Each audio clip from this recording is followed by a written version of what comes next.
हमारे ब्रज में एक पद गाते हैं, हेरी मेरो वृंदावन सुख धाम, हेरी मेरो वृंदावन सुख धाम। प्रिया लाल को लाढ़ लढ़ावत, प्रिया लाल को लाढ़ लढ़ावत, सब विधि पूरण काम,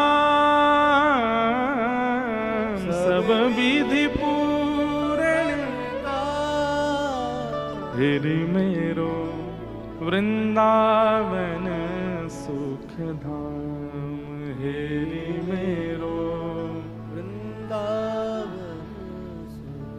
एक मेरी बात सुनिएगा, कोई मेहमान आपके घर आए और वो यदि आपको भा गए तो आप घर की व्यवस्थाएं ऐसी कर देते हो कि उनका जाने का मन ना करे। घर का कोई मेहमान आए और उनको, आपको पता चला इनको पनीर बहुत पसंद है, तो आप रोज नए नए पनीर बना रहे हो, कभी कढ़ाई पनीर बना रहे हो, कभी मटर पनीर बना रहे हो, कभी कुछ बना रहे हो, कभी कुछ। अब वो व्यक्ति इतना प्रसन्न हो गया आपसे। अच्छा, दूसरा उसको कॉफी बहुत अच्छे, तो रोज कॉफी बना रहे हो। तो जब वो व्यक्ति जाने लगता है ना, तो उसको फिर वो कहता है कि भाई हमारा मन नहीं कर रहा है, इतना आनंद इतना सुख तुमने दिया कि ऐसा लगता है कि यहीं बस जाएं, यहीं रह जाएं। लेकिन ठाकुर जी के साथ ये लीलाएं आप क्यों नहीं करते? आपके घर में ठाकुर जी की सेवा विराज रही है तो घर वृंदावन बनना चाहिए। कैसा वृंदावन? बोले प्रिया लाल को लाड़ लड़ावत, सब विधि पूर्ण काम। फिर घर में जो कुछ भी हो, वो जैसे पुत्र की इच्छा, पुत्री की इच्छा, पति की इच्छा, पत्नी की इच्छा, दादा की इच्छा, दादी की इच्छा, ये सब तब तक थी जब तक ठाकुर जी नहीं आए। ठाकुर जी के आने के बाद अब उनकी इच्छा, और उनकी इच्छा में सब राजी रहो। ठाकुर जी की इच्छा। ठाकुर जी को यूं लगे कि यार जे गांधी धाम में कोई को घर नहीं है, जे तो वृंदावन है, मैं यहीं रहूंगा, यहीं विराजूंगा। ऐसी कुंज बनाओ, ऐसे चित्र लगाओ, ऐसे सुंदर। हम एक बार मैं कह रहा था ना कथा में कि मैं इतने घरों में गया, पर जिन घरों में जाकर के ये लगता है कि ये जो लाए हैं उन्हीं का घर है, वहां ठाकुर जी नहीं विराजते। जहां घरों में प्रवेश करके ऐसा लगता है कि बाकी सब तो किराए पर रह रहे हैं, ठाकुर जी यहां के मालिक हैं, ये घर तो ठाकुर जी को है। अब लोग बाग अपने घरों का नाम तो रख दे, वृंदाविलास, श्री जी निकुंज आदि आदि, लेकिन घर में प्रवेश करके क्या पता चलता है कि नाम मात्र केवल था, और वो भी उसके भी स्वार्थ था पीछे, कि नाम ऐसा इसलिए रखा कि हमारे घर पे कोई आपत्ति नहीं आवे। नाम भी शुभ इसलिए रखते हैं कि कोई विपत्ति हमारे घर के ऊपर ना आवे, ठाकुर जी के नाम से संबंधी रखो। गूगल पे सर्च करते हैं घर का नाम क्या होना चाहिए, बताओ। ऐसे थोड़े ही। चित्त में यदि कृष्ण प्रेम होगा तो नाम अपने आप निकल के आएगा, और फिर वो घर का निर्माण उसी रूप में होगा कि ठाकुर जी का घर है, ठाकुर जी का भाव है। जिनके नए घर अभी बन रहे हैं, बनने वाले हैं, वो लोग ध्यान से, जिनके बन गए वो तो कुछ नहीं कर सकते। अब क्या तोड़ोगे घर को? लेकिन जिनके बनने वाले हैं, शायद ठाकुर जी उन्हीं के लिए बुलवा रहे हैं हमसे। अगर आपके चित्त में वृंदावन के प्रति, ठाकुर जी के लिए प्रेम है, तो घर का निर्माण, घर का इंटीरियर, घर का सब कुछ ठाकुर जी से संबंधी, और ऐसा लगे कि महाराज आप तो वहां रह रहे हो, घर तो ठाकुर जी का ही है, घर तो उन्हीं का ही है। फिर वही घर वृंदावन हो जाएगा। वहां से कभी प्रियालाल जी नहीं जाएंगे, सदा रहेंगे। कर्माबाई की कुटिया वृंदावन बन गई है, ठाकुर जी दौड़े दौड़े आते हैं वहां पे। जबकि कर्माबाई नहाती नहीं है, बिना नहाए प्रसादी बना देती है, ठाकुर जी फिर भी आते हैं, क्योंकि उसने अपनी कुटिया को ही वृंदावन निर्माण कर दिया है। मीराबाई जहां जाती हैं वहीं वृंदावन प्रकट कर देती हैं, ठाकुर जी पीछे पीछे चलते हैं। अनुब्रजाम में हम नित्यम पूये ये तन्य रेणु भी। वास्तव में मैं कहा करता हूं कि भक्ति का पथ, लोग पूछते हैं महाराज जी आपकी व्यासपीठ का नाम भक्ति पथ है, इसका मतलब क्या है? मैंने कहा एक ऐसा रास्ता जहां पर आपने ठाकुर जी के पीछे चलना शुरू किया था, लेकिन एक दिन आपने अपनी व्यवहार, अपनी बुद्धि, अपनी योजना, अपने स्वभाव, अपने प्रेम से ऐसी गति पकड़ी कि आप आगे चल रहे हो, ठाकुर जी पीछे पीछे चल रहे हैं। अनुब्रजाम में हम नित्यम, ओ भक्ति पथ। आप पीछे ही पड़े रहे ठाकुर जी के जीवन भर, तो आपने भक्ति नहीं करी। आप पीछे पड़े लेकिन कछु दिन बाद ठाकुर जी पीछे चलन लगे, ये भक्ति का स्वरूप है। सूरदास जी के पीछे पीछे ठाकुर जी चलते, कुमन दास जी के पीछे पीछे ठाकुर जी चलते, माधव दास जी के पीछे पीछे, स्वामी श्री हरदास जी के पीछे पीछे ठाकुर जी चलते। हम ठाकुर जी के पीछे चलते हैं।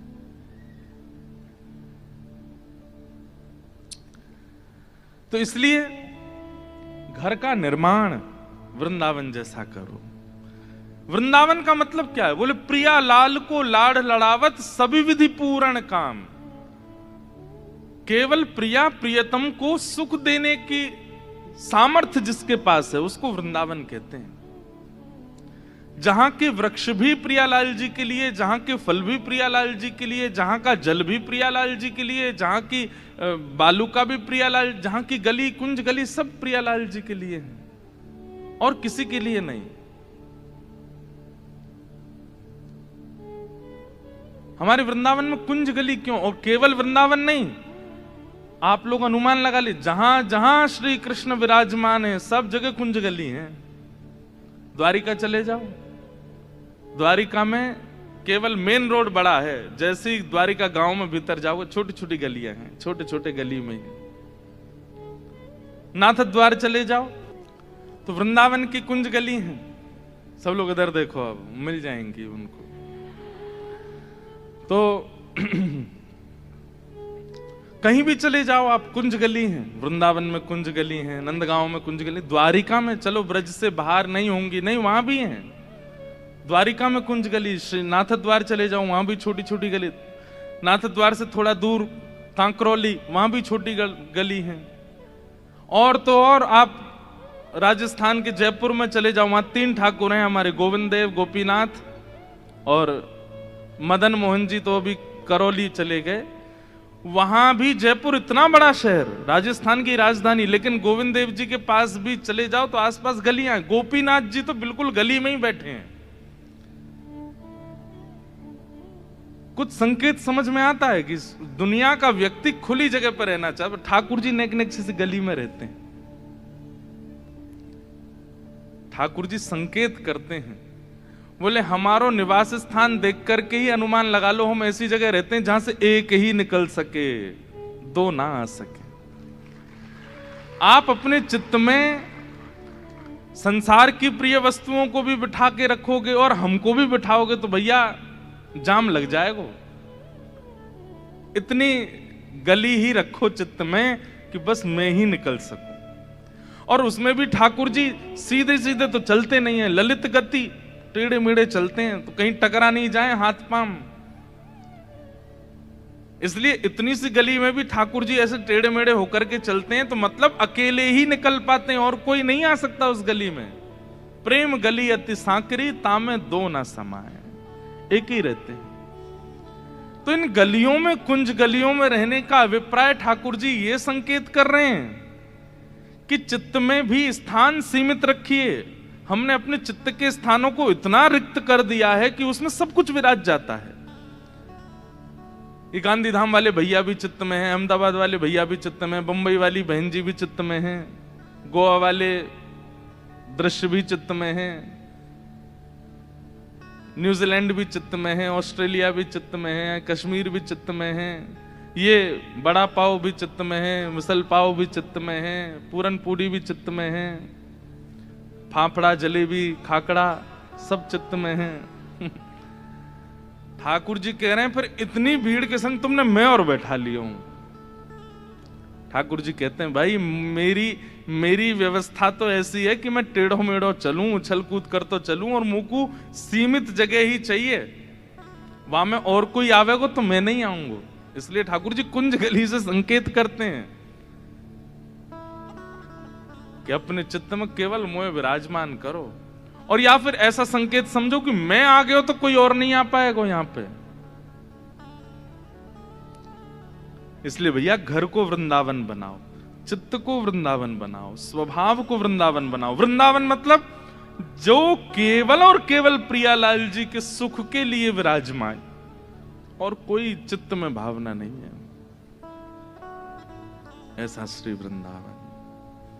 हेरी मेरो वृंदावन सुख धाम, हेरी मेरो वृंदावन सुख। प्रिया लाल को लाढ़ लढ़ावत, प्रिया लाल को लाड़ लड़ावत, सब विधि पूरण काम, सब विधि पूरन का। हेरि मेरो वृंदावन सुख धाम, हेरि मेरो वृंदावन सुख। ऐसा वृंदावन। तो इन 4 दिवसीय जो ये ब्रज विलास का आप भाव सुन रहे थे, ये सब जगह नहीं कहा जाता। कोई मुझे बोल रहे थे, महाराज जी आप और कथाओं में बड़ी ज्ञान की भी चर्चा करते हैं, अन्य अन्य भक्तों की स्तुतियों की, इस बार आपने यहां नहीं। ये भागवत जी थोड़ी हुई हैं भैया, भागवत जी में वो सब चर्चाएं होती हैं। यहां तो ये भागवत जी श्रवण करने के बाद का विषय हम सुन रहे थे। भक्ति ज्ञान वैराग्य चित्त में स्थित हो गया, चित्त बिल्कुल पवित्र हो गया। अब प्रियालाल जी की नित्य लीला का दर्शन, और ये लीलाएं आपके लिए नहीं की हैं ठाकुर जी ने, मेरे लिए नहीं की हैं, ये अपने लिए की हैं। ये वो लीलाएं हैं जो ठाकुर जी अपने सुख के लिए करते हैं, अपने आनंद के लिए करते हैं। वो परमात्मा है, वो परब्रह्म है, उनको करने की आवश्यकता नहीं, ये उनकी निज केली है। इसका बखान इन मंचों से भी नहीं होना चाहिए। मैं बहुत कम करता हूं, साल में 1-2 बार 3 बार। अब इसके बाद लंबे समय तक ब्रजविलास नहीं होगा, वो केवल कथा होगी, भक्ति मार्ग की चर्चाएं ज्यादा चलेंगी, क्योंकि ये ठाकुर जी का निज विलास है। अब भाई दफ्तर में व्यक्ति ऑफिसर बन करके आता है, ऑफिस का मालिक हेड बन के आता है, पर घर में तो वो निज के लिए करता है ना, वो निज भाव से रहता है। अब कोई उसकी निज बातों को ऑफिस में आकर के बता दे तो एक आध बार अच्छी लगती है, बार बार नहीं। इसलिए ये निज के लिए है। आप लोग सौभाग्यशाली हैं कि आप सुन रहे हैं इन भावों को, पर इन भावों में कदापि सांसारी भावना मत ले आइएगा। बस हम बहुत डर डर के सुनाते हैं भाव, कई भाव तो सुनाते ही नहीं है कि कहीं किसी के चित्त में संसारी भावना नहीं आ जाए, कहीं किसी के चित्त में ये नहीं आ जाए अरे वृंदावन कृष्ण चंद्र तो ऐसे छलियां हैं, ऐसे हैं, ऐसे हैं। ये बात आप नहीं कह सकते। आप तो बस सुनिए, चित्त में धारण कीजिए, और कहो तो भूल जाइए, चले जाओ, बस थोड़ी देर का सुख लीजिए। बस उसके प्रति कोई दुर्भाव अगर आपके चित्त में आ गया, दंड हमको लगेगा, तुमने क्यों सुनाई। इसलिए इन वार्ताओं को सुन लीजिए। और ये गांधी धाम में हुआ इसलिए कह रहे हैं, कहीं जैसे नासिक में कथा हुई वहां कहते हैं, गिरिराज जी में हुई वहां कहते हैं, और सब जगह ये सब भाव प्रकट नहीं करते जहां लगता है कि योग्यता है। गांधी धाम में क्योंकि वृंदावन रसामृत पद प्रकट हुआ है, इसलिए गांधी धाम में व्रज भाव ज्यादा प्रकट करते हैं। इसलिए इन सब भावों से चित्त को वृंदावन बनाने का प्रयास कीजिएगा, कोई दुर्भावना चित्त में मत ले आइएगा।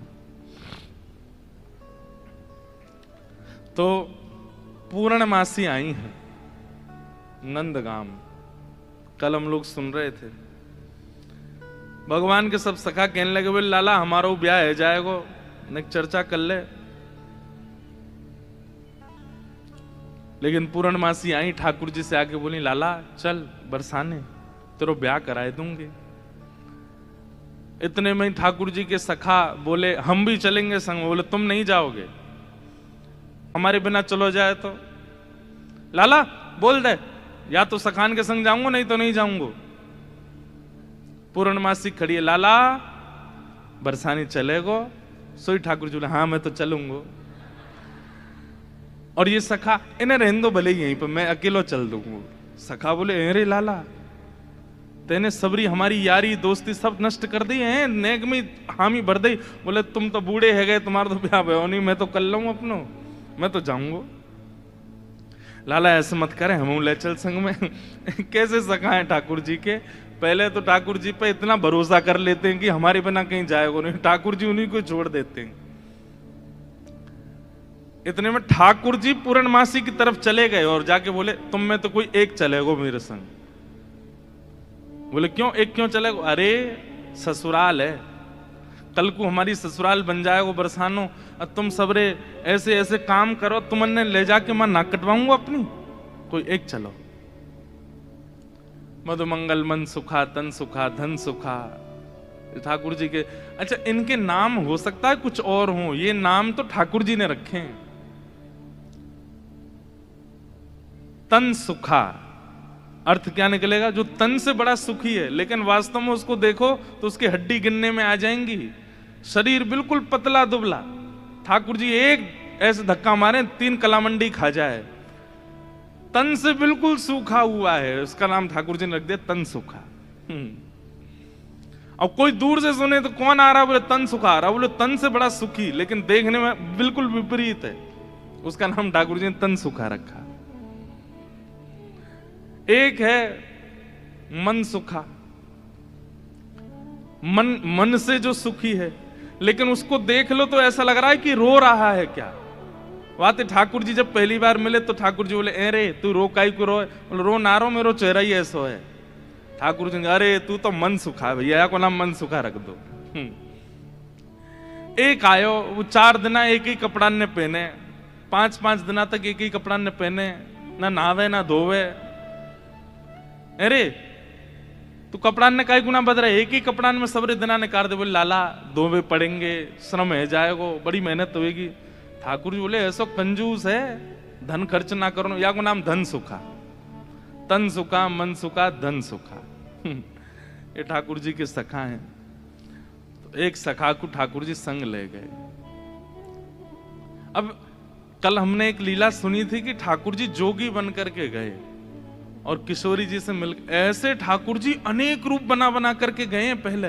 ये तो हम सीधे अब ठाकुर जी के विवाह के लिए अपने आप को दिखावे जा रहे हैं बरसाने यहां। इससे पहले बहुत लीलाएं हो चुकी हैं। एक लीला और आती है कि एक बार ठाकुर जी श्यामा सखी बन करके गए। श्यामा सखी कैसे? ठाकुर जी ये विचार करके गए, मैं जाके किशोरी जी के मन की देख के तो आऊं, ये मेरे सामने तो प्रिय प्रिय बोले मोए, मेरे बिना ही मोए मेरे बारे में कहा बोले, मैं एक बार सुन के तो आऊं। तो ये पूर्णमासी वाली लीला से पहले एक बार और बहुत बार ठाकुर जी बरसाने जा चुके हैं। एक बार ठाकुर जी श्यामा सखी बन के गए। कैसी सखी? नीचे लहंगा पहनो है, ऊपर चुनरी पहनी, बिल्कुल यहाँ तक पूरी चुनरी लगा ली है, हाथन में बढ़िया चूड़ी पहनी है, कानन में कुंडल पहने हैं, क्षुद्र घंटे का यशोदा मैया ने पहनाई, वहां में छोटी छोटी घंटी लग रही हैं, वह को कौंधनी बना करके कमर में पहनी है, पामन में पाजेब पहनी। ठाकुर जी गए श्यामा सखी बन करके किशोरी जी के पास, बरसाने में प्रवेश कियो। सबरी गोपी के आहा कैसी मनोहर चाल है, नेक सी गोपी कैसी मटक मटक के चल रही है। अरे सखी तू कौन की लाली है? ठाकुर जी तेज तो हैं बोलवे में, जो पूछे तू कौन की लाली, बोले तेरी हूं, भूल गई।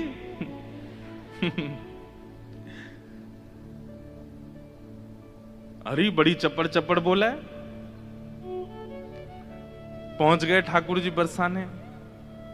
बरसाने में द्वार पर जाकर के सखीन से बोले मुझ को भीतर जान दो। सखी बोली कौन हो तुम? बोली मैं श्यामा सखी हूं। कहां ते आई हो? बोले पास के गांव नंदगाम ते आई हूं, और मुझ किशोरी जी ते बहुत जरूरी बात करनी है, मुझको मिलवाओ। एफ ले लो भैया।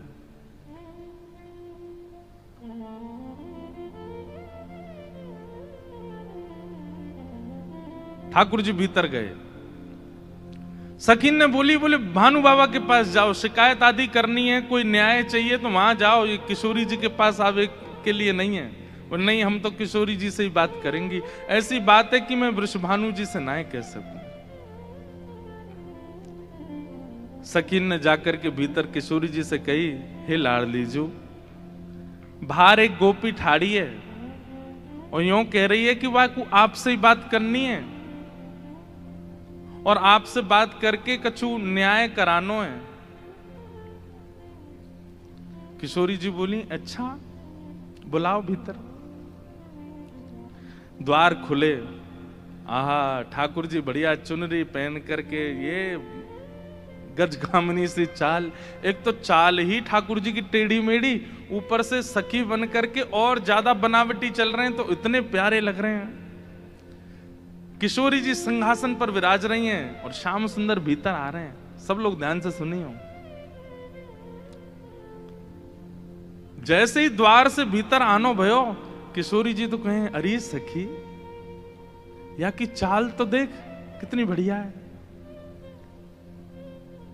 ललिता विशाखा बोली, हाँ चाल तो बढ़िया है। अरे देखियो, या की कमर कैसी सुंदर लग रही है। ललिता विशाखा बोली, श्री जी, आपको पहली बार कोई सखी पर मोहित रहते हुए देखो हमने। आप तो सदा प्रियतम श्री श्याम सुंदर पे ही मोहित रहे में, लेकिन आज पहली बार। अरे पतो ना, या की चाल ढाल और जो जो अंग या के दिखाई दे रहे हैं, जैसे घूंघट पकड़ी चल रही है, यहाँ से भुजा दिख रही है, नेक नेक थोड़ो उदर भी दिखाई दे रहा है, थोड़े थोड़े चरण भी दिखाई दे रहे हैं, जो जो अंग मुंह को दिख रहे हैं ना, इतने प्रिय लग रहे हैं कि मैंने ऐसी प्रिय स्वरूप तो पहले देखो नहीं है। अरे ललिता, तू मेरी एक बात, अभी मिले नहीं है ठाकुर जी। और किशोरी जी कहने, ललिता तू मेरी एक बात सुन। बोल, कहा, ये जो भी बात करे वो सुन लेंगे, फिर वाक्य बाद याकू अपने सखी समाज में ले लियो। मुख बड़ी भारी है, अभी याकू मुख नहीं दिखो, मुख मैं तभी यहाँ पे मोहित है गई हूं।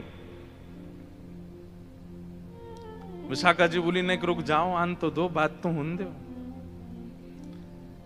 किशोरी जी आज जैसे ठाकुर जी को देख के हो जाती है, वैसी हो गई है एक सखी को देख। स्वयं पर भरोसा नहीं हो रहा है किशोरी जी को कि मैं ऐसी क्यों है रही हूं। ठाकुर जी आके सामने खड़े है गए,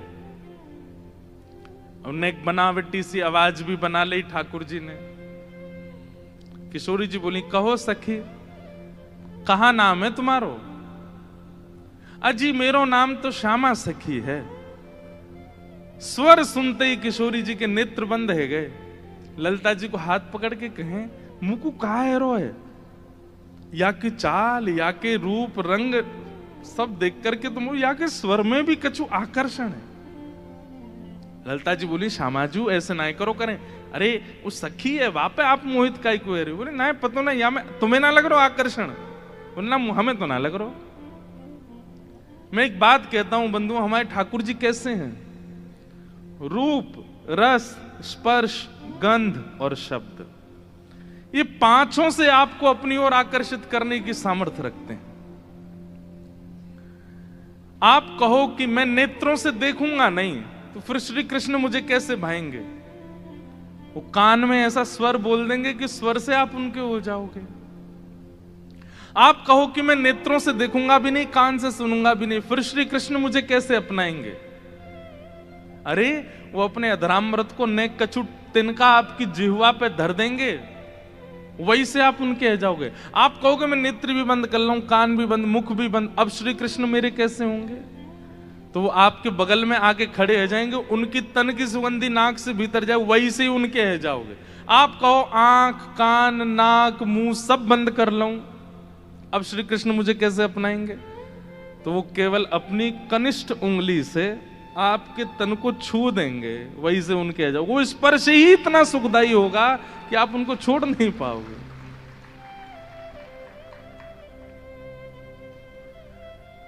किशोरी जी कह रही हैं, अरे मैं अपने आपे तो बाहर जा रही हूं, ये सखी कैसी है, या कि स्वर कितने सुंदर। ठाकुर जी खड़े खड़े बोले, अरे श्यामाजू, मुंह को इतनी देर है गई खड़े खड़े, आप मेरो न्याय करोगी कि नहीं करोगी? किशोरी जी बोले, अरे मैं तो ऐसे बहल गई, बताओ कहा बात है। बोली मैं आपसे आज न्याय की याचना करवे आई हूं। मैं रहूं नंदगाम में, और नंदगाम में नंद बाबा के महल की बिल्कुल समीप ही मेरा घर है। तो विशाखा जी बोली तो नंद बाबा के पास जाती न्याय लेवे, तुम बरसाने का को आई हो? बोले वहां नहीं मिलेगा, यही मारे तो यहां आई हूं। और बात इतनी गंभीर है कि मैं वृषभानु बाबा ते ना कह सकूं, आप ते ही कहूंगी। किशोरी जी बोली कहो। श्यामा सखी रोन लगी ठाकुर जी रोन लगे, आंसू ने पहुंचने लगे। अरे मैं कहां बताऊं, कैसे मोहते कहूं, मुझ को तो लज्जा आ रही है बतावे में। श्री जी बोली ऐसे मत करो, बताओ बताओ कहा बात है। बोले कल परसों में दही बेकवे के कायजे जाई रही, इतने में मार्ग में श्याम सुंदर आए गए। किशोरी जी थोड़ी सहम गई, श्याम सुंदर? बोला हाँ। अरे तुमने उनको बड़ी प्रशंसा सुनी है, उनकी बड़ी महिमा सुनी है, पर तुम उनके अंदर की ना जानो। वे बड़े छलिया हैं, बड़े कपटी हैं। किशोरी जी बोली कहा कियो श्याम सुंदर ने? हमारे ब्रज में रसिया गाते हैं, अरी मेरो मार्ग रोक्यो। ठाकुर जी गा रहे हैं किशोरी जी के सामने, अरी मेरो मार्ग रोक्यो कृष्ण कन्हैया ने। अरी मेरो मार्ग रोक्यो कृष्ण कन्हैया। अरी मेरो मार्ग रोक्यो कृष्ण कन्हैया ने। अरी मेरो मार्ग रोक्यो कृष्ण कन्हैया ने। अरी मोहे बड़ो दुख दीनो नंद जी के छैया ने। अरी मोहे बड़ो दुख दीनो नंद जी के छैया। अच्छा किशोरी जी कह रही कहा कियो माने? ओ मार्ग में मिल गए नंद लाला, मार्ग में मिल गए नंद लाला। संग लिए बहुत से ग्वाला, संग लिए बहुत से ग्वाला। हाँ मार्ग में मिल गए नंद लाला, मार्ग में मिल गए नंद लाला। संग लिए बहुत से ग्वाला, संग लिए बहुत से। अरी मेरो घूंघट खोलो, अरी मेरो घूंघट खोलो। हाँ अरी मेरो घूंघट खोलो। अरी मेरो कौन ने? खोलो। हाँ बंशी बजैया ने। अरी मेरो घूंघट खोलो। बंशी बजैया हे। अरी मेरो मार्ग रोक्यो कृष्ण कन्हैया ने। हरि मेरो मार्ग रोक्यो कृष्ण कन्हैया। हाँ हाँ अरी मोहे बड़ो दुख दीनो कन्हैया कन्हैया ने। हरि मोहे बड़ो दुख दीनो नंद जू के छैया। हे श्यामाजू मैं कैसे बताऊं आपको, मैं तो मटकी भर के जाए रही बेकवे के काजे मार्ग में मिल गए। ठाकुर जी स्वयं ही अपनी शिकायत कर रहे हैं ये जानने के लिए कि श्री जी क्या कहेंगी, श्री जी क्या बोलेंगे। रोक लियो मेरो मार्ग, और मार्ग रोक के बोले मुझको कर दो। कर माने टैक्स दो, जैसे टोल गेट लगे रहते हैं ऐसे ठाकुर जी ने जगह जगह ब्रज में नाकाबंदी लगा रखी है अपनी जबरदस्ती की। और जैसे इनको पता चले कि कोई सखी मथुरा को जा रही है तो वही मार्ग पर चले जाएं और जाए करके सब सखान के संग बैठ जाएं और आवे वाली सखीन तक हमें कर दे के जाओ, जे मार्ग हमारे परदादा ने बनवायो है। ये मार्ग हतो ना हो, हमारे दादा परदादा ने ये मार्ग बनवायो, या हमारे यहाँ मार्ग को कर लेने को अधिकार हमारो कर दो। गोपी के कहा कर चाहिए, बोले मटकी सब नीचे धर दो, हमारो जितनो मन होगो हम ले लेंगे, बच्ची कुचे तुम मथुरा ले जाइयो, ये करे। अब मटकी नीचे धर के अगर कोई गोपी कह दे कि लाला तो जितना हो पाले, ठाकुर जी छोड़ेंगे वहां में? अरे भागवत जी में वर्णन आवे स्वयं पाले, लेकिन स्वयं को पेट तो नेक सो। फिर ग्वालान ने पवा में गोपी के अब तो है गयो दे दो, अरे अभी हमारे और भी ग्वाला हैं। बोले फिर कौन नाम है? बोले मरकान भोक्षण विभजति सचेन नात्री भांडम भिनत्ति। फिर बंदरों को कू कू करके ठाकुर जी आवाज करते हैं, खूब सारे बंदर आ जाते हैं, फिर उनको बांटते हैं। वाक बाद गोपी के सबरो मक्खन तो खत्म है, क्यों मटकी है तो छोड़ दो। ठाकुर जी बोले मजो नहीं आयो, जब तक यहाँ मटकी की आवाज नहीं आवेगी। नात्री भांडम भिनत्ति, फिर डंडा ते वह मटकी है फोड़े। फिर कहें गोपी मक्खन तेरो बासो हो नेक सो, दोबारा लेके आइयो। ऐसो करे तुम्हारो ये कन्हैया, कौन कर देगो या को? अरे राजी राजी नेक कर ले ले तो बात ठीक भी है, ये तो मटकिन ने फोड़ दे, सबन ने खवाए दे, लेकिन मेरे संग तो बहुत बुरो कियो। किशोरी जी बोली कहा कियो? बोले मेरो घूंघट उठा लियो, मेरी चुनरी खींच ली, मेरा हाथ मरोड़ दियो, और माखन की जो पटकी मटकी, माखन की जो पटकी मटकी, मेरी बाह पकड़ के झटकी, मेरी बाह पकड़ के झटकी। माखन की जो पटकी मटकी, माखन की जो पटकी मटकी, मेरी बाह पकड़ के झटकी, मेरी बाह पकड़ के। अरी मेरी चूड़ी चटकी, अरी मेरी चूड़ी चटकी, हाँ अरी मेरी चूड़ी चटकी, अरी मेरी चूड़ी कौन ने? चटकी। रास रचैया ने, अरी मेरी चूड़ी चटकी, रास रचैया, अरी मेरी चूड़ी चटकी, रास रचैया ने, अरी मेरी चूड़ी चटकी, रास रचैया। ओ अरी मेरो मार्ग रोक्यो कृष्ण कन्हैया ने, हरि मेरो मार्ग रोक्यो कृष्ण कन्हैया। बोल नंद के लाला की।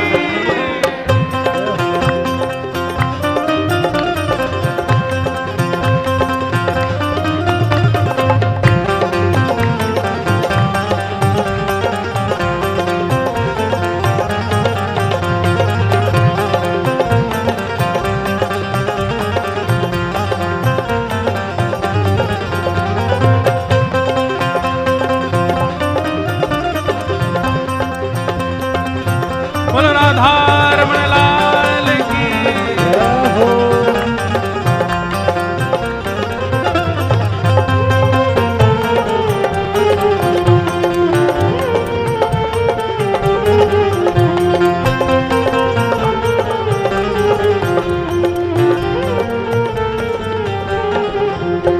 एक बात याद रखियो, ये वही चक्र धारण करते हैं, लेकिन प्रेम के वश अर्जुन रथ को भूल गए ठकुराई। ऐसी प्रीत बढ़ी वृंदावन, गोपियन रास रचाई, सबसे ऊंची प्रेम से। जहां प्रेम अधिक होता है वहां पर प्रभुता भूल ही जाती है, वहां पर प्रभुता को भूल जाया जाता है। ठाकुर जी किशोरी जी के सामने खड़े हैं और किशोरी जी तो कह रहे हैं अरे मेरे संग तो बहुत बुरो किया, रोन लगे जोर जोर से, पछाड़ खा खा के गिरे। किशोरी जी कहें अरे ललता या कुछ संभालो, ये तो बहुत रो रही है। अच्छा इतनो ही कियो और तो कछु ना कियो? अरे कहाँ बताऊं और कहा कियो? बोले और कहा कियो?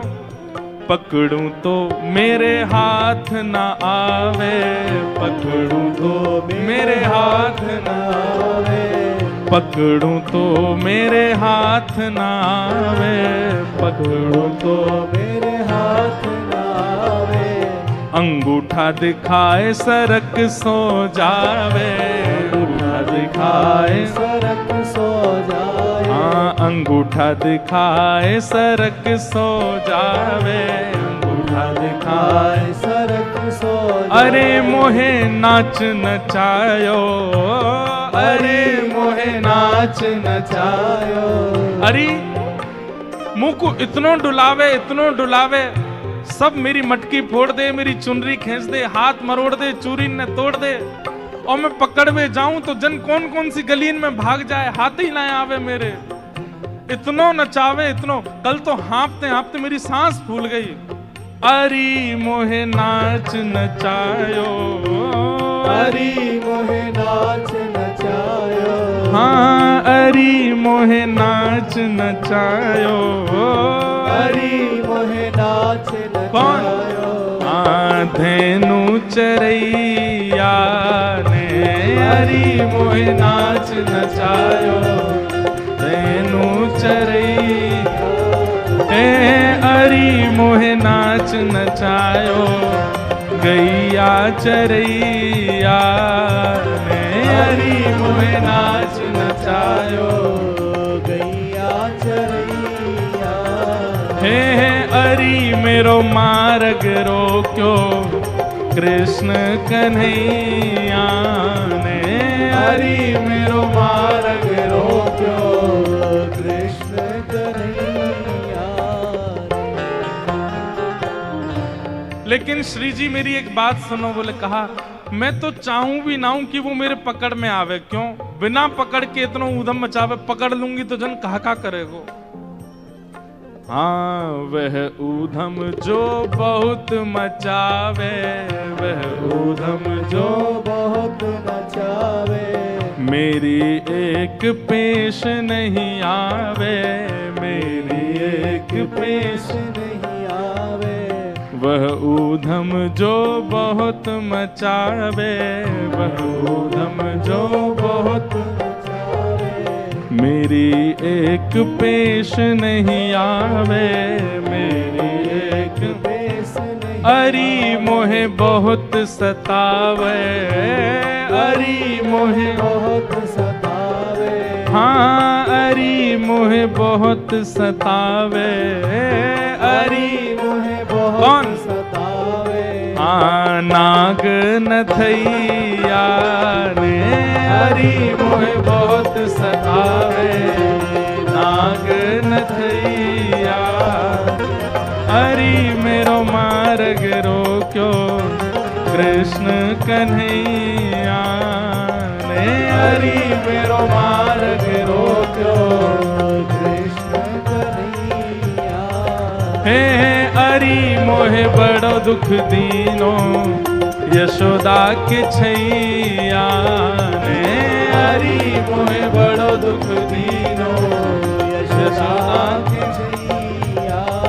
हाँ अरी मेरो मार्ग रोक्यो, कृष्ण कन्हैया ने हरि मेरो मार्ग रोक्यो, कृष्ण कन्हैया।